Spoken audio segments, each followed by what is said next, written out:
안녕하십니까. 매주 금요일 여기 유튜브에서만 만나볼 수 있는 전문가인데요. MTNW 공명 정주 전문가입니다.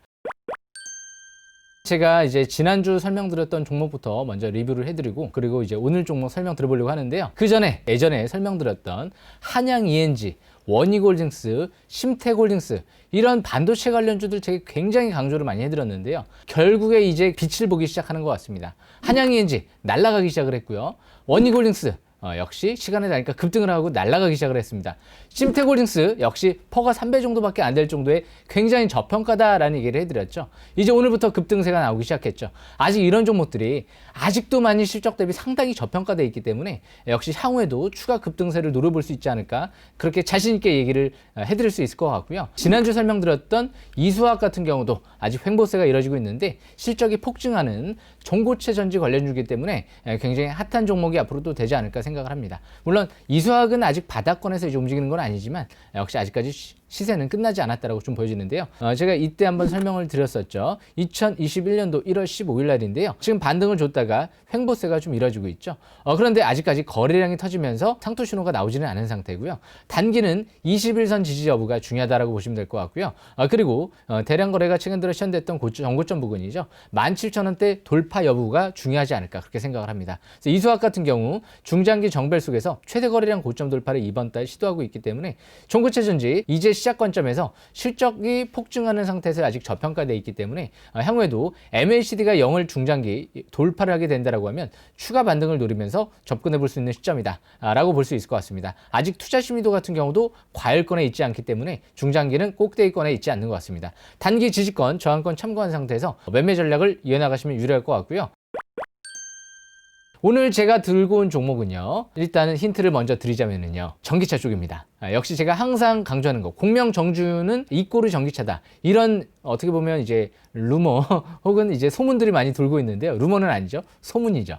제가 작년도 연말에 해드린 얘기들이 있는데요. 이제 테슬라는 가라, 현대기아차가 올 것이다. 제가 작년 연말에 그런 얘기를 해드리고요. 지금 투자자들 사이에서 굉장히 화두가 되고 있습니다. 그런 얘기를 했다는 자체가 역시 이 연초 예측을 굉장히 정확하게 해드린 부분이 있기 때문에 애플카우즈와 함께 역시 전기차 쪽이 집중적으로 주목받고 있죠. 그만큼 이 종목은요, 실적이 상당히 작년도부터 급증하고 있는 기업이에요. 실적이 급증하면서 최대 주주를 대상으로 해서 3자 배정 유상증자가 들어왔습니다. 굉장히 큰 호재죠. 저는 항상 대표이사나 최대 주주가 3자 배정 유중 1년 동안 보유회수 될 때 믿을 만한 수급이 들어왔다고 생각을 하고 적극적인 대응 전략을 좀 펼치는 편입니다. 그런데 오늘이죠, 또 3자 배정 유상증자가 투자회사에서 들어왔습니다. 굉장히 중요한 부분이죠. 이런 최대 주주와 제3자 투자회사에서 3자 배정 유상증자가 또 올해 들어왔다는 건 굉장히 중요한 정보다라고 보시면 될 것 같고요. 글로벌 기업 아우디 쪽과 포르쉐 쪽이랑 역시 전기차 핵심 부품 공급 계약을 맺었기 때문에 역시 글로벌 기업과 올해부터 본격적으로 전기차 사업을 진행한다, 이런 부분들이 굉장히 매력적이고요. 역시 이제 소니사 쪽에 플래시 스테이션 이쪽에 이제 핵심 콘덴서를 또 공급을 하고 있기 때문에 역시 그 부분이 굉장히 중요한 이슈다. 이 정도면 대부분 좀 눈치를 챘을 것 같은데요. 그 종목은요, 성호전자라는 종목입니다. 성호전자. 이 성호전자 같은 경우가 아까 말씀드린 대로 실적이 지금 급증하고 있는 상태에서 올해 전기차 모멘텀이 나오고 있는 모습인데요. 성호전자 일봉 차트를 보시게 되면 계속 지금 파라볼릭 같은 경우가 하락 기조 속에서 움직이다가 오늘부터 밑에서 빨갛게 하나가 나오는 모습이죠. 거래량이 늘어나는 모습이고요. MACD 같은 경우가 상승하설표가 나오면서 골든크로스가 나왔죠. 이제 투자 심리도 스토캐스틱 지표가 50 이상으로 올라가고 있기 때문에 공명정주의 싹쓸이 차트 기법 오늘 적용이 됐죠. 역시 모든 보조 지표들이 상승 쪽을 가리키면서 위쪽을 가리키고 있기 때문에 아마 시간의 단일가에서도 좀 상승하는 모습이 나타났죠. 내일 좀 더 공격적인 우울선 매매 전략이 필요하다라고 보시면 될 것 같고요. 시가 이하 우울선 근접 시 역시 분할 매수권으로 접근해 보시면 될 것 같습니다.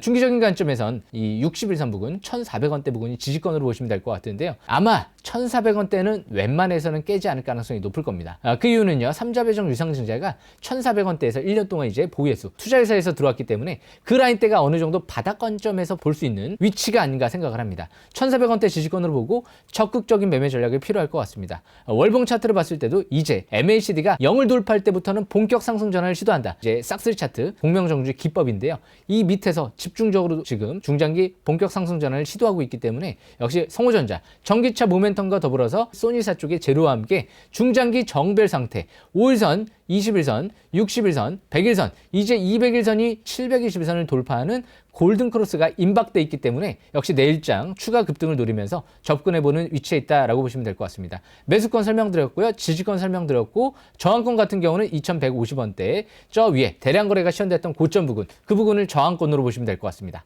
여기까지 핵심주 설명은 마치겠습니다.